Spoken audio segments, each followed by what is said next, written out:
I'm here with Willie Hill, the chairman of the Society for Jazz Education. Willie, you're involved in a lot of things here at Music Education Week in Washington and the Jazz Academy. You just moderated a panel on jazz education, and my big question is, what do you see for jazz education in the future and as it integrates more into our school education? First of all, I had an absolute superb time, and I felt very fortunate to have an incredible group of panelists.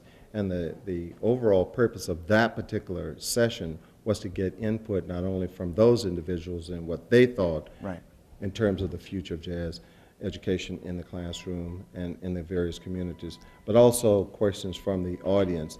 And what I took away from that was the whole notion that many individuals need to be more engaged in activities in terms of technology. A lot of our teachers are really not up on the technology, or they're not able to utilize the technology.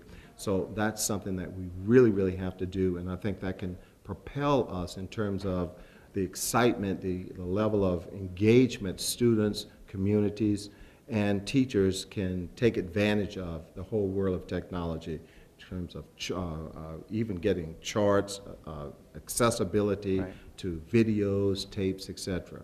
So that's one aspect that I think is very important. The other thing is, in terms of the future of jazz education, we need to make sure that we get out into those communities through partnerships. We can't do it alone.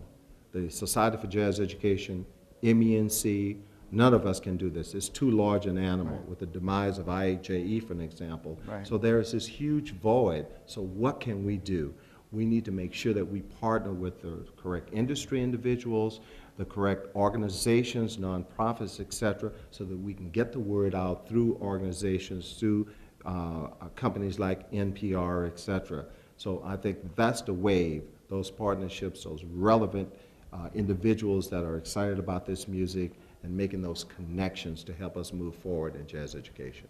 Well, you raised one point, your earlier point about technology being something teachers either don't have access to or are uncomfortable with. What do you think are the biggest obstacles to them getting the technology into the classroom, and what steps can they take to learn about that? Sure. First of all, I think that a lot of our teachers are at the stage in their lives that they're frightened about technology in the first place. So we have to get beyond that. And by attending academies like this, attending conferences, for an example, there's a music technology part of this particular conference, we need teachers at those conferences to see that this is not going to hurt you, and you can learn how to do this because the kids already know how to do this stuff.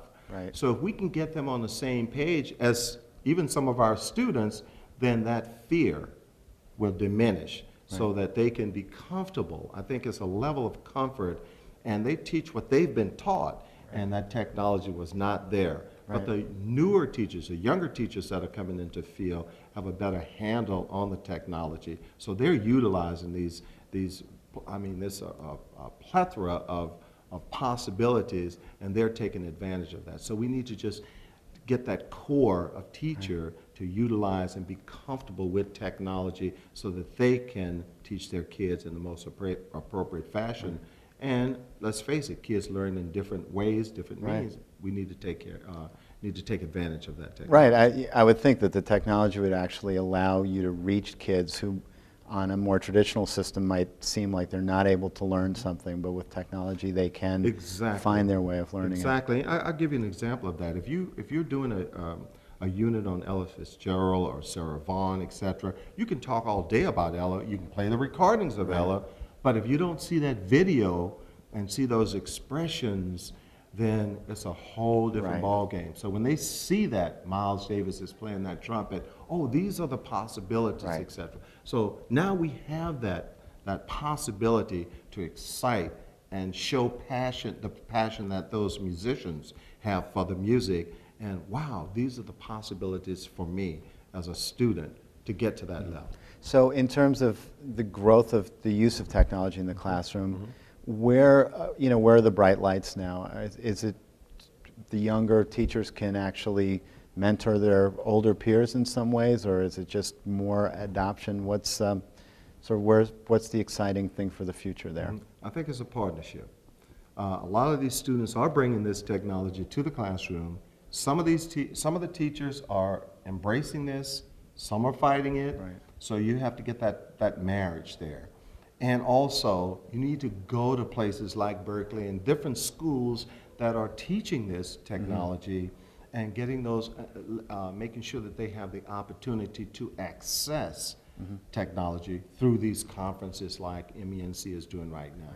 And is there one place that a teacher seeing this could go and learn a little bit more about how to find this info, and how can they get to know about the Society for Jazz Education? All right, we have a website, menc.org, and there, all they have to do is click on jazz, and there's a wealth of information, contacts, websites, webinars, you name it. It's right there on the menc.org website. Great. Willie Hill, thanks very much. Thank you, Emil.